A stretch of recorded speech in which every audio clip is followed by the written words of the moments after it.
I just wanted to tell you that the music you picked for me is actually my running music. That's great. So I invite you for running in the afternoon. Okay, so we are in a good rhythm. Yeah, okay. Hello, everyone. First of all, thank you so much to the organizers, to Maria Cannabal, to everyone who made sure I'm here with you today. It's a beautiful day outside, and I'll make sure I really go running along the lake today. But in this full day of Zurich, I discovered a beautiful city that has really a lot to show and a lot to tell. Starting with the food and fantastic breakfast in the hotel. But with what I'm going to try to do today is I'm trying to convince you that Slovenia has a lot to show also. This is why we will do also some talking, and also actually the first part of the presentation is going to be my story. It is very important because the food is just the food. There are a lot of great chefs around the world, but the greatest always tell stories. And telling stories, it's not a theater in front of the client, but it actually is a story of the territory, of traditions, of the ingredients, and especially a lot of knowledge about that. I'll speak about that a little bit later. Yes.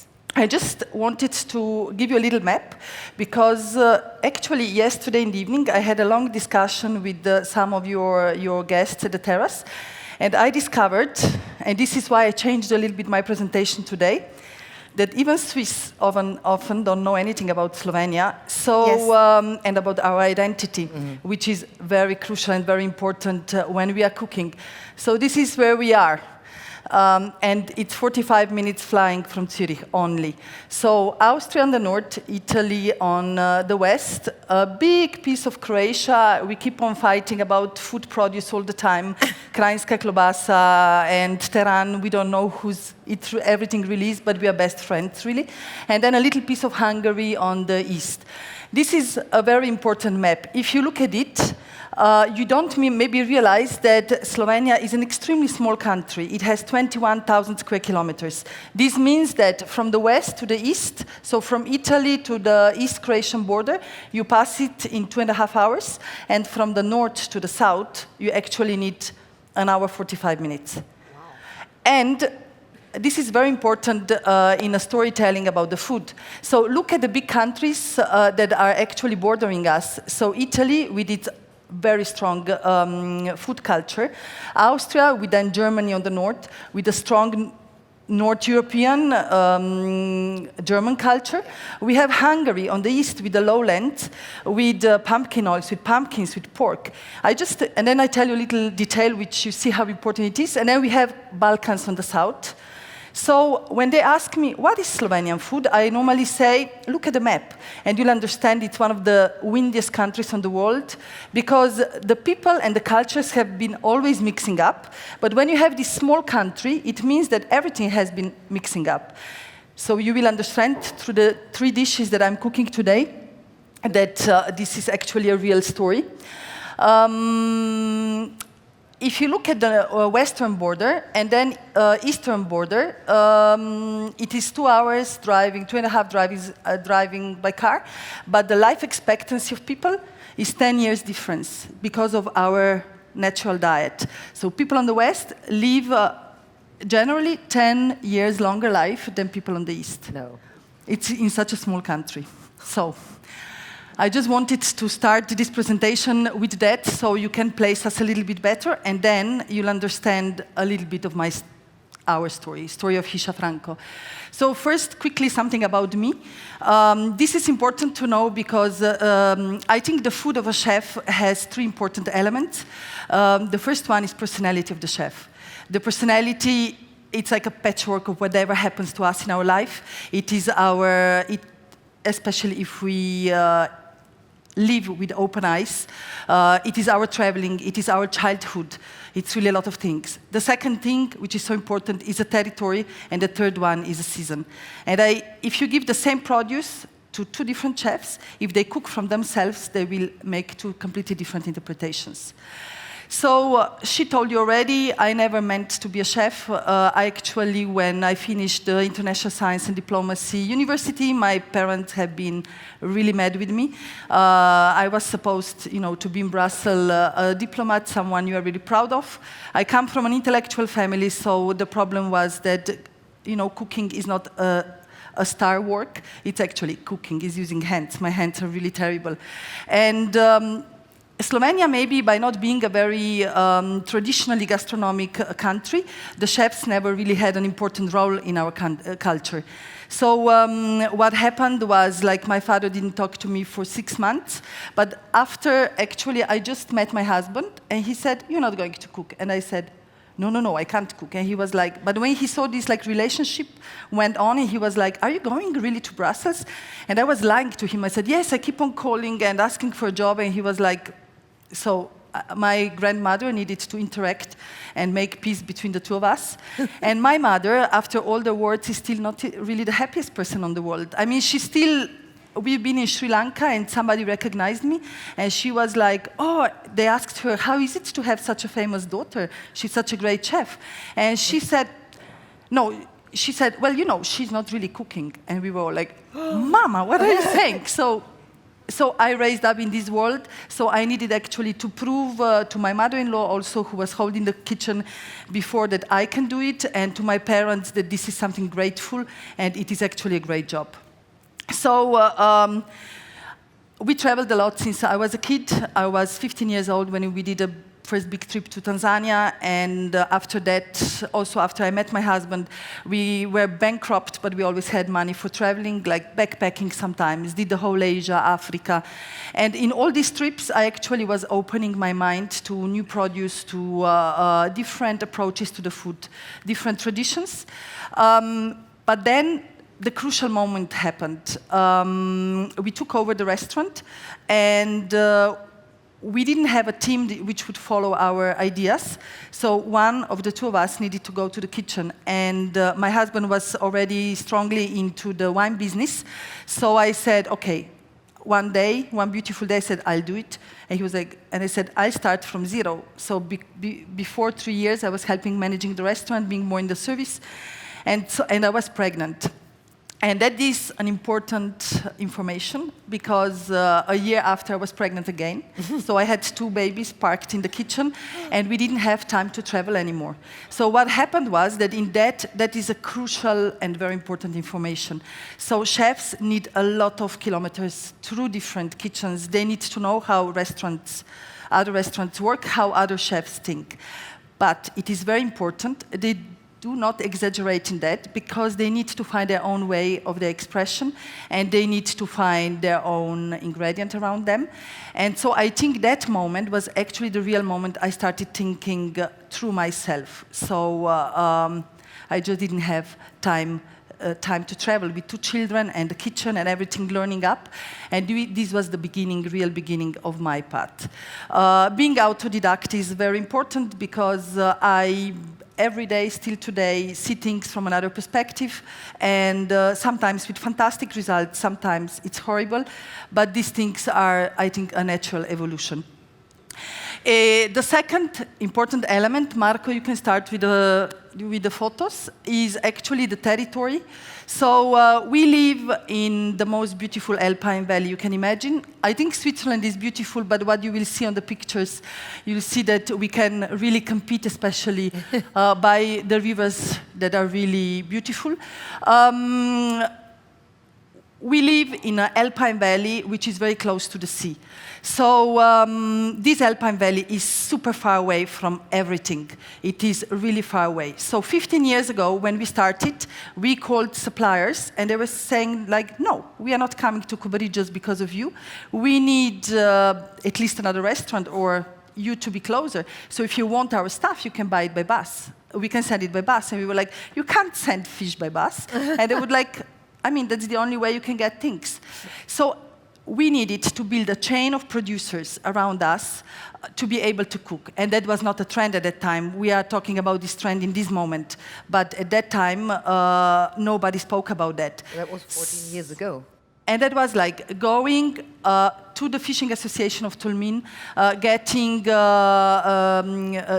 making sure we can have wild fish. So the Socha River, you saw, it's really transparent and beautiful, is having one of the most beautiful conditions for the perfect sweetwater fish. We went to the living meadows, found old traditions in fermenting cottage cheese, the warm cottage cheese, butter, cheeses. My husband built a cheese cellar, and Ripening your own cheese. we are ripening our own cheese. We are buying cheeses in different meadows. My husband spent some time in the meadow with farmers themselves, and we have results like up to 7 years. Nobody did that before. We found old ways of foraging. Foraging in Slovenia is not a new fashion. That has always existed because it's a poor countryside. But we have a local guy who is a son of a local doctor who has been foraging himself, and he's going beyond the knowledge of old people. So we are using whatever old people have been using, but also we went over it, and he's like every day coming with some new plants, and he is married to a botanic, so they do all analysis of the plants, and we really know it's happening. Often I say to him, can you please bring me this plant? And he was like, no, Anna, I don't, because I'm not 100% sure it's okay. And then about the season, I'll tell you a few things about that. And so it's the same thing with mushrooms, with the berries. But then, out of whatever you can find in the mountain, from the goat kits and to the lamps, and only in the season when it's their time, we found the connection to the sea, because our valley is called the Mediterranean Terrace, because from 1,000 meters already, you see the whole Gulf of Trieste, from Savudrija, which is already in Croatia, to Venice. You can, on a beautiful day, count ships in the bay itself. So imagine it's 50 to 60 kilometers air distance. So we are having the sea breeze coming from the sea to our mountain, washing like the nature. The minerality of the soil is different. The plants are different. This is how the final taste of the animals is different. And this is what gives one of the biggest important characteristics of our kitchen. We keep on combining land and the sea. Meat and the sea, you will see it through the 3 respective recipes. And because things that exist together in the nature, they naturally fit together. So instead of using salt or spices, we use fish to actually, in this moment, we have like a wrap of the lamb and crab with the crab brain, let's say. People say it's impossible, but they're matching together perfectly well. Okay.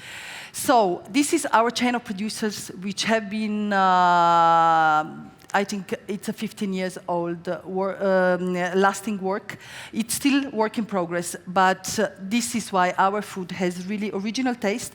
And this is how with this circle of producers, we actually helped the producers to continue producing things, and to young people to see a vision why they could stay in the valley. Because imagine we have no industry, so young people who need to survive, they need to have a work to do.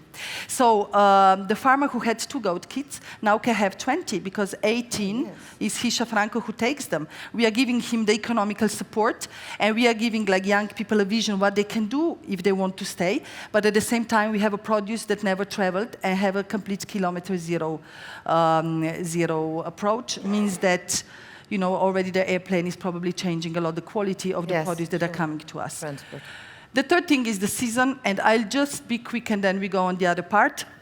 The season, following the season, is absolutely the most important thing, because it makes us focus on what the nature is giving us in that moment. It makes us be creative, because the produce come and go, like if you want, in 3 minutes time. But also it makes us work with a lot of knowledge about things. The forest and the meadow is edible in 90%. But nobody knows that the plants are okay in the first 10 days of their life. And today, when the foraging is so trendy, there are so many mistakes happening. People don't know what they are using. Most of plants are toxic, so most of plants need a very limited use. Let's say oxalis, everybody loves oxalis. I had ice creams of oxalis. We should eat 5 leaves of oxalis per day. That's a maximum. Old people knew it. My mother-in-law, she's now 75, she was living in the mountains, and she said to me, when children, we've been playing in the forest, when we were thirsty, we were eating oxalis, but she said to me only 5 per day. And how can you make a sorbet out of oxalis if only 5 per day is a limited use? So what is happening in the trends of the kitchen today is that chefs are not taking the responsibility in cooking. They are just given things, and they just see what the Scandinavian cuisine is doing. But even there are a lot of mistakes. So the pits of the peaches, apricots, I had in Scandinavia a whole puree made of it, but it is super toxic. It has a lot of cyanide inside. So whoever is a chef, I mean, we follow the season, but we respect the nature, and the nature can also be dangerous if you don't know enough of it. Yes, sure. Okay. The 3 dishes we are preparing, I'm alone. As you see, I think on the stage I can handle without any troubles being alone. I have otherwise not, a I nice help assistant. you. So all the 3 dishes are actually telling the story of who we really are. With everyone, I'll explain you why the things are put together, and let's go. Yeah. Okay. I'm having my timing. Okay. So I normally speak too much, so I brought a timer, so I'm There not is running another one over there, too. out of time or Yes. however. So the first dish is a grayling. A grayling, do you know grayling in Switzerland? Grain? Grayling. Graylick?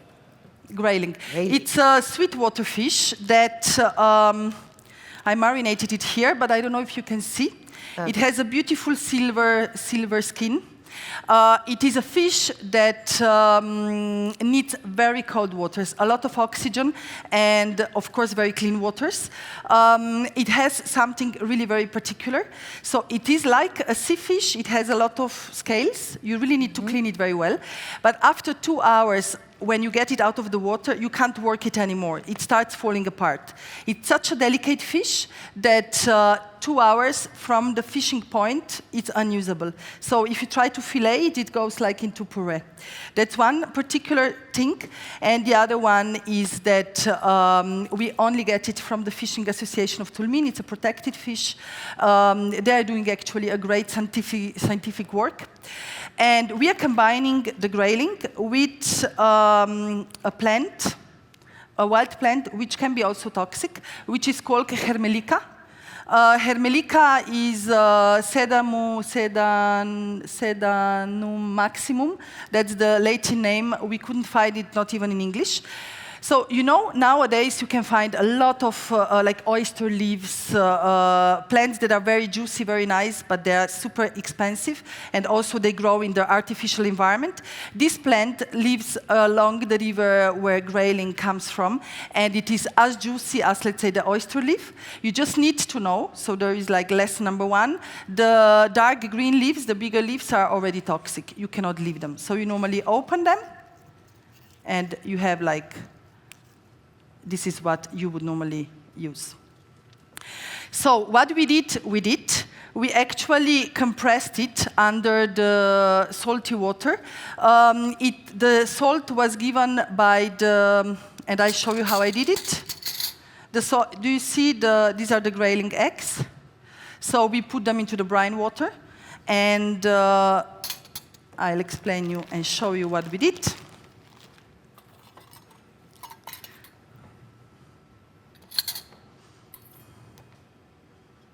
So no waste approach is actually great, because it's whatever is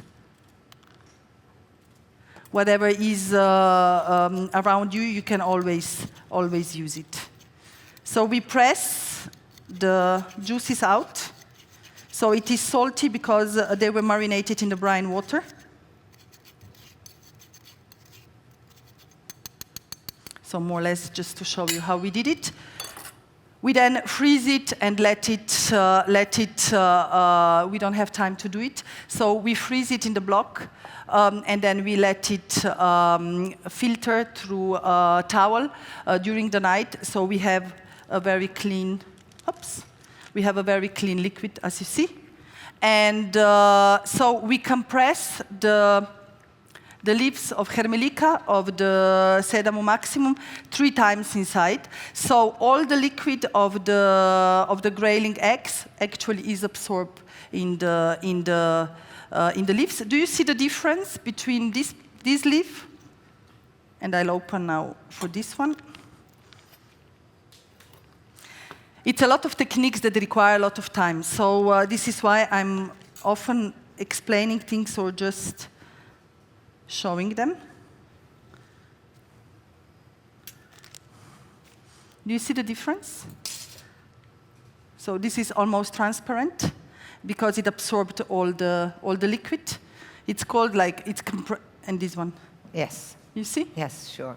So this one is a little bit like, it's also a big one. It's a little bit like chewy. This one has a beautiful consistency. So you can do whatever you want with it. And it has a nice grayling eggs taste. Okay. The grayling itself, we marinated it with salt that we mixed with dried beets. So we dry beets, normally the recuts of the beets, because the beautiful parts, we need them to pickle them. So we dry in the dehydrator the beets on around 60 degrees. We don't go higher because we don't want the color to be changed. You see how beautifully... Yeah. Very beautiful. Yeah, but since the fish is very delicate, we leave it under the same percentage of sugar and beetroot salt only for around 20 minutes. And you have to go in the fridge. You can't, like bigger trouts or salmons are normally left outside on the air, on the open air, so it is actually quicker. But we go in the fridge because we don't want to lose the consistency of the fish. So this is another element. And then here we have these beautiful bits that we marinated in persimmon vinegar. So we are a Mediterranean country as well, and we have a lot of kaki, a lot of persimmons.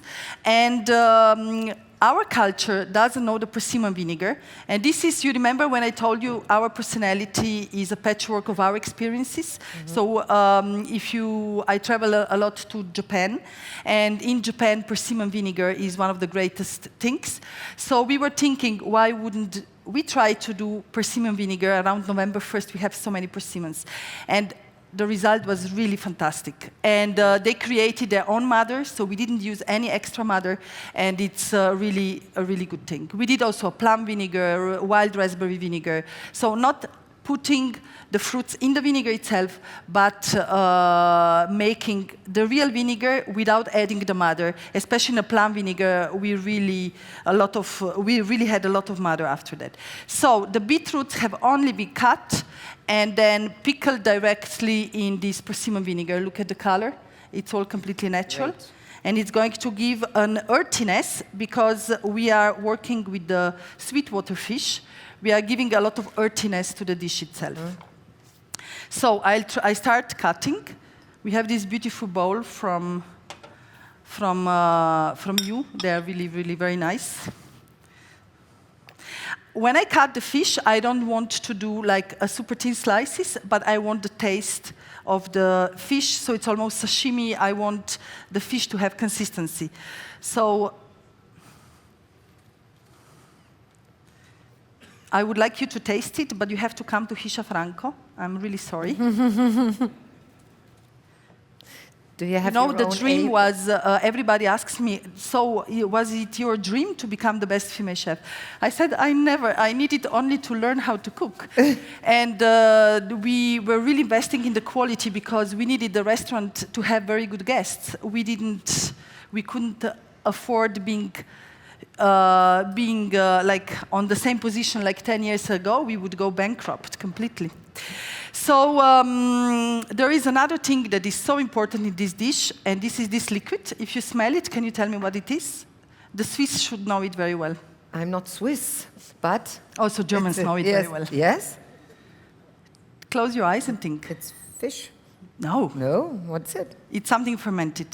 I don't know. Oh, come on, sauerkraut. Sauerkraut. Oh, yeah. Oh, I never eat the sauerkraut. So okay. we share the same culture. So north of Slovenia, you see close to Austrian border, and then German culture.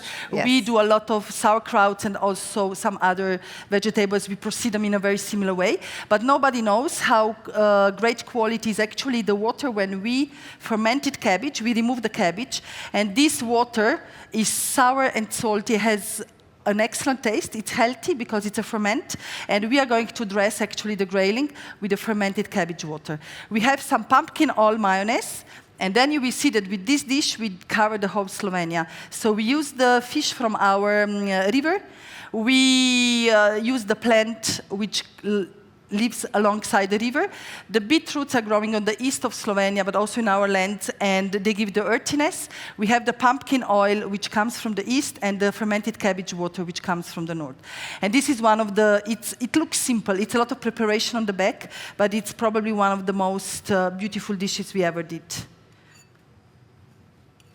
Some people sometimes ask me, so don't you use any modern techniques? And I say, what is a modern technique? We ferment a lot. We do all fish sauces alone.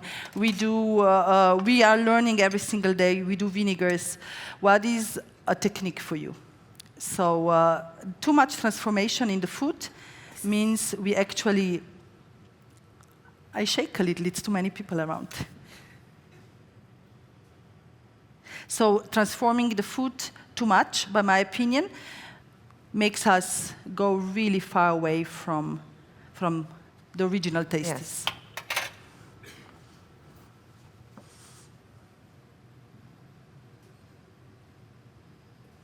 So you have the toastiness of the pumpkin seeds. It's almost umami. Umami is very important. We have the beautiful consistency of the fish, which is almost, it's fishy, but it's a sweetwater fish. Mm-hmm. We have the earthiness of the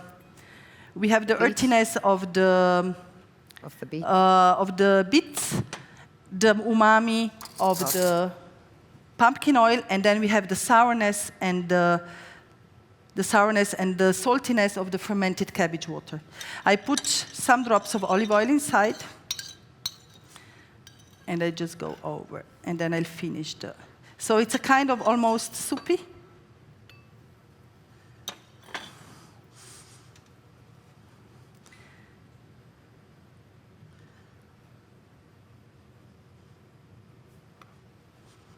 Sorry. Why it's such a silence?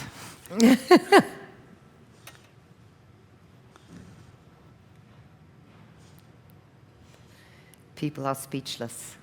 Okay. It's a beautiful dish which represents Slovenia #1.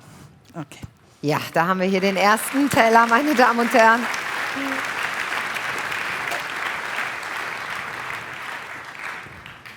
So,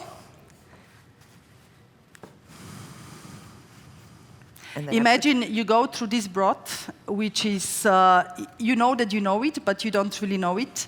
And it's something really, really particular. So don't throw away when you ferment your sauerkraut, don't throw away anything. Everything is edible and super healthy. This should be the message. Okay, the second dish. Let me see the timing. We are going to be great.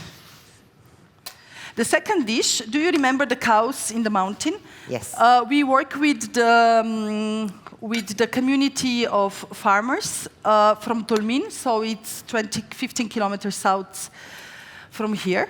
And so they are milk cows.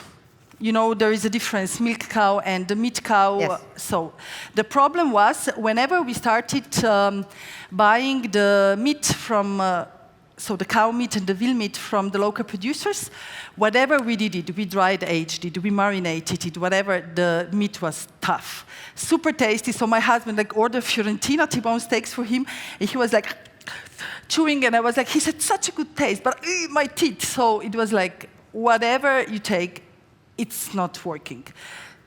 So there are other parts of the beef, that are super parts, which are always tender.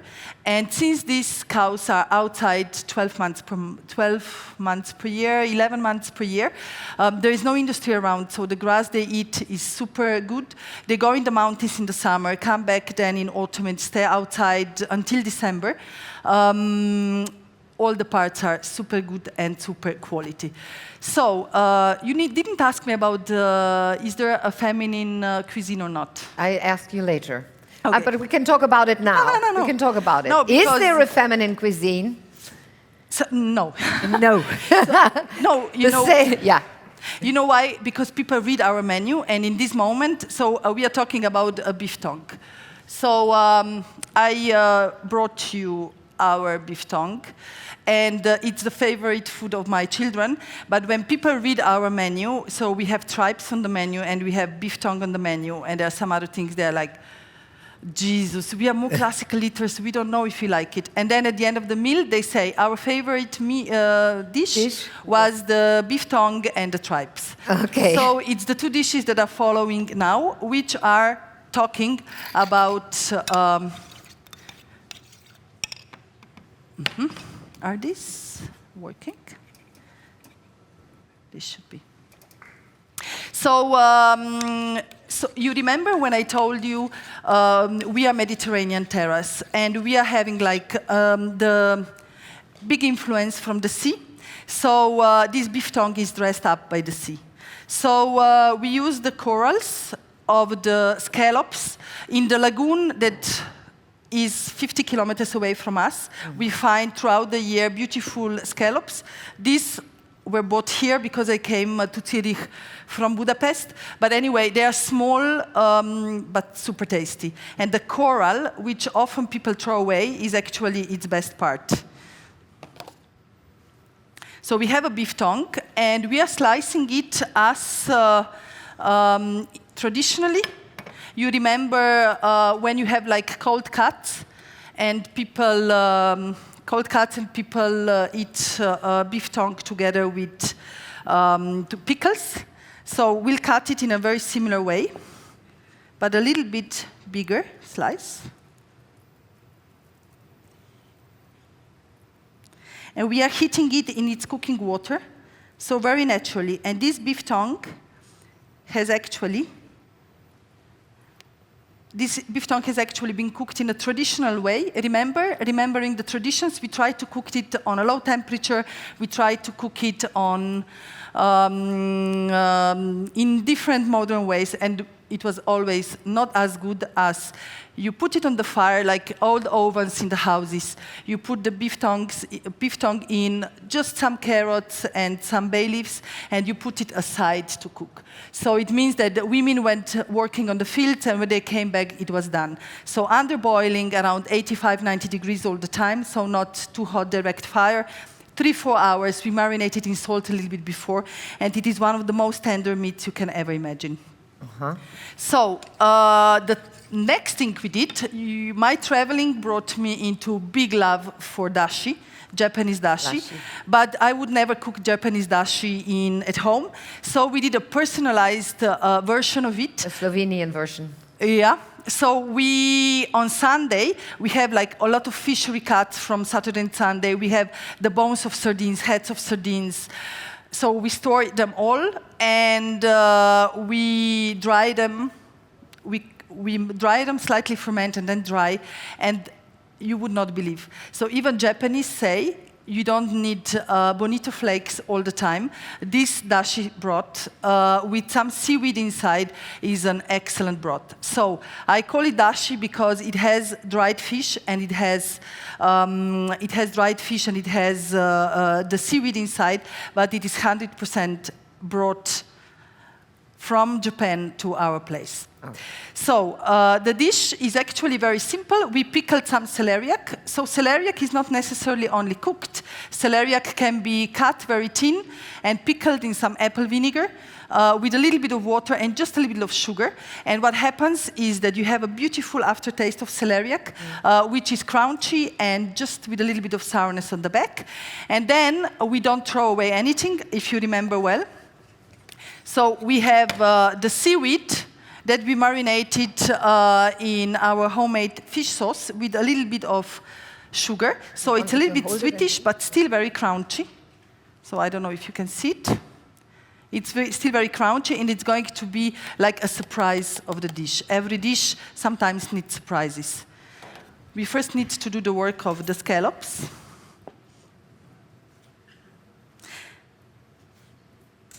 If the scallops are not nice to cut, at home we would normally transform them into a kind of cream based on on homemade mayonnaise, but here they are so juicy and so rich that we don't need to do that.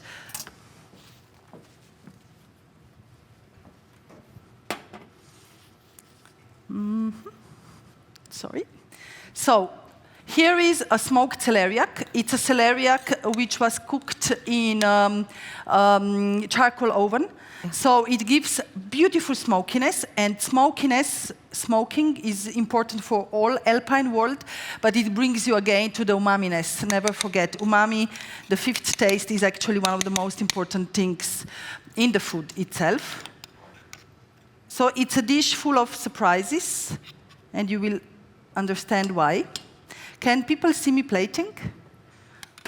Yes.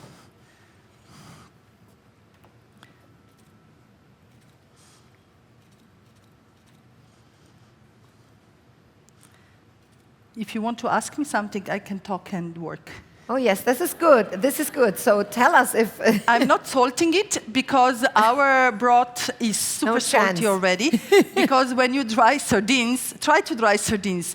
The guests who are in the house on Monday and Tuesday when we are doing them, they're like, oh, what is so stinking in the house? Okay. Like, we are sorry, you can't get rid of the taste. But it's really concentrated.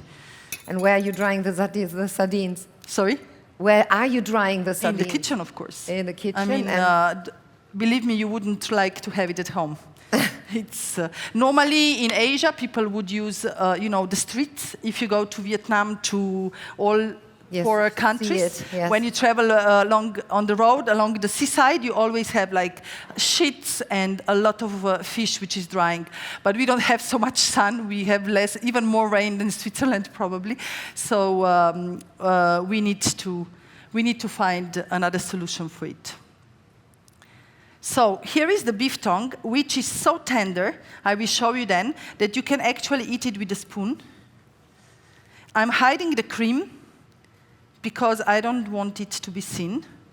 And I will also explain you why. It's a surprise. Everything is a surprise here.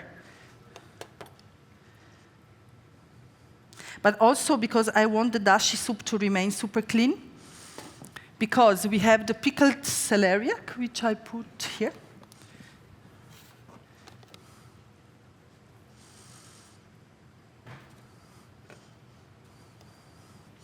And this is going to give the sourness because it is pickled in the vinegar.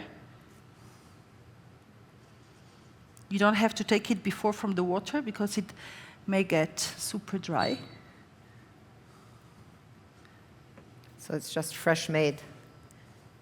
Dries quickly? Sorry? This dries quickly? I didn't understand. No, if this dries quickly, if you put it out of the water. It can dry, yes, but we don't want it to dry. Yes, we want it to remain super juicy and nice. And at the end, in front of the guest, do you want to be my guest here? So you don't actually see anything. You just go in and you have to eat this one with a surprise.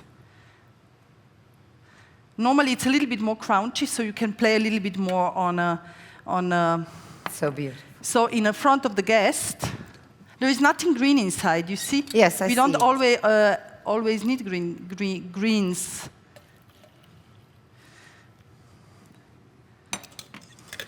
I hope this works well.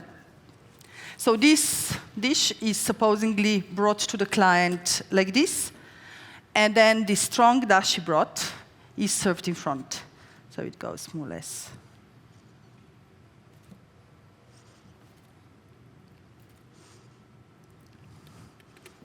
So you have a beef tongue, which is a part of the animal that eats from the land, that is washed by the sea, and it is actually dressed by the sea.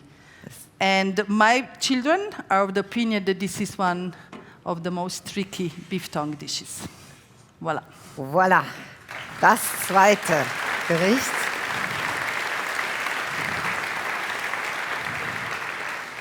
Oh, now we have the last one. Now the funniest one.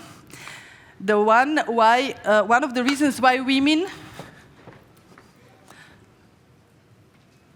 Sorry, when you're alone, you need to do this also. Just tell me, I help you. Don't worry. So we have the tripes.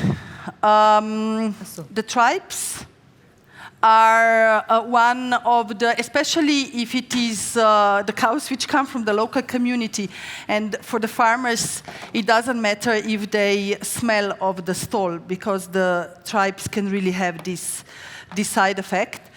When we cook them, Alex, the Italian boy who cooks with us, said to me, Anna, every single morning I'm smelling these tripes, and it like makes my stomach blow away. But at the same time, no, it's okay. You can leave it there. So we just bring this back. So we are back in. But at the same time, it is in this moment the most favorite dish of most of the clients. And you will now understand why. Unfortunately, again, you can't taste it. It will stay for the Kobarit, or the Hisha Franco. So I brought these tripes from home. We actually just clean them and cook them very quickly.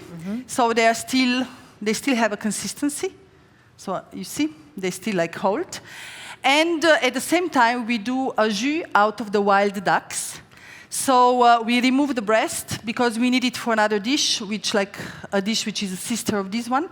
And so out of all the bones, the carcass, actually, can you see the color? We bring down this fantastic jus, which is really, really super rich. And we are finalizing the tripes, the cooking of the tripes inside. So the last 1/3 of cooking of the tripes is actually in the jus of the wild ducks. So when we spoke before about the kitchen must be personal, I mean, who would ever think to cook the tripes in the wild duck jus? Yes. But one day I woke up and I said, this is probably just working. And people sometimes ask me, why do you think things are working? Or beef tongue and dashi, and I say I don't know, I can see the picture of the dish, I can see the taste. The stomach. No, it's the head. So cooking starts here, and then it goes through hands, and it finishes here. Okay. But everything is connected. So these tripes, we will now just simulate this last part of the cooking, are combined with very spring tasties. So we have the morels. These morels were found in Switzerland, supposedly. The morels are actually one of the mushrooms that are the first ones. They normally grow in the end of March through April to the first part of May. But it really depends on rain and on the dry season. The truth is, if it is too dry, you touch them, they're transformed into powder. Yes. And if it's wet, they're just like you can't work them. The other thing is that in France, the morels are paid like 50 euros per kilo. I pay the forager the exact money as for everything else that he forages for me. So it's not a super luxury product, it's just a product of the moment. And this is the beauty of the countryside. We have the things, when we have the things, when we don't have them, it's over. But we never go into extreme of, let's say, overpaying anything. We use for this dish the nettles. I brought my nettles. They are still pinchy. But anyway, the nettles, not only we can make like the substitute of the spinach, we can actually do whatever we want with it. So in this case, we slightly fried the leaves. I did it before, so you see, they are super crunchy, and by the heat, it must be around 150 degrees. You actually lose the burning. What is burning? The burning parts. Yeah. Yes, and but the color is incredible. Yeah, because do you know that whatever is green, if you want to keep the green, you don't fry it on a too high temperature. So if you see that the oil goes wild, you need to cool it down so you can keep this beautiful green flower. It's really crunchy. But this one traveled to Budapest and then to Zurich. If it was picked at the moment, it was even nicer color. Yes. So when I was a kid, on Thursdays at school, they always cooked tripes for us. and it was the worst day for all kids of the school because they were really badly worked. But traditionally, we always put cheese on them, but they didn't do it on school. So we were always going to the kitchen asking the cooks of the school if we please can have some Parmigiano of them so we could eat them. And this is how we topped this recipe with the cheese, but it's a cheese which comes from my husband's cellar. You remember the cheese? Yes, I remember. So he is seasoning the raw milk cheese from 2,000 meters mostly, normally on a controlled temperature and humidity. But with this one, he actually finished the seasoning in the cave. So he takes a 3-month-old cheese, a round shape, and he brings it to the cave where there is a constant temperature and humidity, around 11 degrees. And he leaves it there for 3 to 3.5 months. It depends on a little bit on the forms and so on. Yes, sure. And when you take it out, the cheeses lose the form completely. They're like this, like big bananas. But the taste is just something fantastic. It's a young cheese which has a strong fermentation taste, so it's spicy but still young in the back. We do a little chips out of it by drying it in the microwave. It's a very simple trick. And then we crush it. And here we did a cream which is based on milk and on this cheese, so it just warmed up. So we are going to do the morels and the fava beans because we are in the spring. And then we will compose the dish. And let me see. We are 5 minutes too long already, so I hope it's not a problem. So if you have anything to ask, we have like 3 minutes. I am incredibly impressed because you told me that you're doing a lot of sports, that you're running 1 hour per day. So you have 2 children. You're running 1 hour per day, and you are doing the development of the products. You are doing the research and everything. How can you manage all this? Because we see you cooking, and we see all the energy here on stage. So how is that possible? But you know what? I asked myself too, just before I had a phone conversation with my team at home, and my sous chef said, Anna, everybody's so tired. And I said, like, the restaurant is packed every day, and I mean, everybody's super happy about that, but I'm already thinking, it's a duck jus. Great. Yeah. Here, show it. You have to see it. But I'm already thinking we have to start reducing a little bit the quantity of the work, because I have so much energy, but it's not necessary that everybody else have it. And we need like to run another 10 months. So when I said to you before, you know, the San Pellegrino list and all awards, and people ask me, is it changing your life? Are you happy? Did you reach your goals? I'm like, we are really not thinking about that. We are not cooking for the awards. We are really cooking because we want clients to be happy and to realize ourselves. And this actually brings you to the point that at the moment, Netflix last year came out. Yes, the chef table. And we had like, the system, reservation system broke up. We said, okay, we are closing lunch. Yes. And people were like, oh, you were supposed to make money too. And we were like, no, I think we cannot do it. We are closing lunch. So I think we have to think, that's why I'm running, that's why I do yoga. We never have to forget that at the end of the day, we are just human beings, and we all need to also have a happy life. So I cannot, say to my children, you know, see you in the next life because I can't have time for you. All chefs should always also realize their personal life. It's so important. I think if you are not happy, you cannot transmit happiness. Exactly. Yes. And the food should be happiness. The food is actually something that should run us really happy. And the happy food, you can see different moments in the restaurant. Sometimes I think you can even see if the chef is tired, or maybe he had a fight with his wife. It's really possible. The energies are in the food. So we are using our hands. Yes. So it's usual. So we have these beautiful tripes, which are still a little bit crunchy, which are finished in the wild duck jus. We have the morels, which the season is now finishing, or it's finished. But it would just be a pity for you not to see this dish. We have the fava beans, which are going to be a connection between the tribes and the fermented cheese from my husband. You know, fava beans and pecorino and the sheep cheese go super well together. But in this case, we are using another cheese which has pretty similar. Okay, it's enough. So we do a little bit of this cheese crisp, which is going just to make like a little surprise in the mouth. Oh, something green was in this bottle before.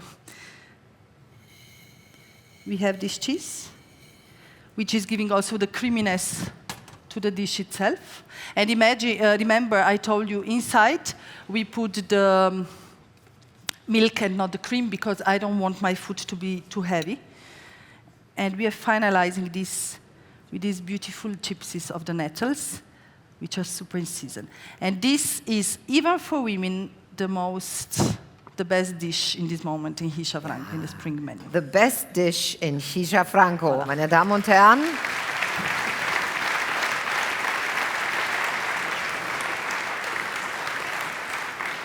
There it is. So only 9 minutes left. Incredible, incredible. Das ist ja unglaublich, oder meine Damen und Herren? Was für eine Energie hier im Stage One. Thank you. Thank you so much. And don't run away, we want to thank you. Okay. And I think that your story, we want to thank you. Your story is an example for all of us to make us change our lives and follow our passions, but to do it really well. Okay, I'll just tell you some last things, which maybe if there are any female chefs here, it's really important. Yes, the message to the female chefs, yes. No, it's really important. So I had 2 moments in the last 3 months that were like, I was shocked. The first one was in Australia, like 3 weeks ago. We went out for beer, and then there were 2 girls. They were a little bit drunk, and I said, "What are you doing?" We were sharing the table. And they said, "We are cooking." And we were like, "Ah!" And they said, "Ah, we heard Anna Roche is in town." And I said, like, "Really? Who is she?" And they were like, "You know, she's a famous chef." And I was like. So we continued partying, and then I saw one starting going through her mobile phone, and she was like, "That's you." And I was like, "No, that's not me." And she was like, "That's you." And then Marco, my friend, said, "Yeah, that's her." And then she started crying, and she said to me, "I saw Netflix, and then I heard about the word, and I said to myself, one day I want to be her." And she comes from a poor family, and I was like, I needed to go to sleep after this one. And then I have long conversations with girls at the age of 26, 27. Some are really great chefs already. Some are head chefs of the greatest restaurants of the world. And so we have 2 different stories.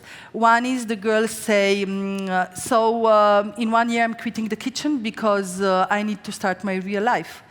And I'm like, what does that mean? What is your real life? And then there was a Mexican chef. I was flying with her from Melbourne, and we talked a lot. And she said, "I'm 27," and she said, "I can't imagine how you can have a family.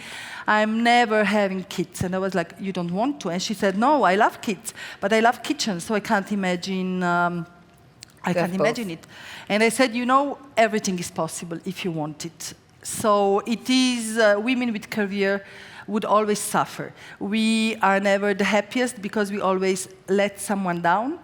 But you have to have a focus, and then you can have great children, and you can have a great career, and you can be cooking if you are a little bit conscious about your timings, some free time, and your physical and mental condition. So that was the great message. Thank you very much, Anna Roche. Sorry, very much.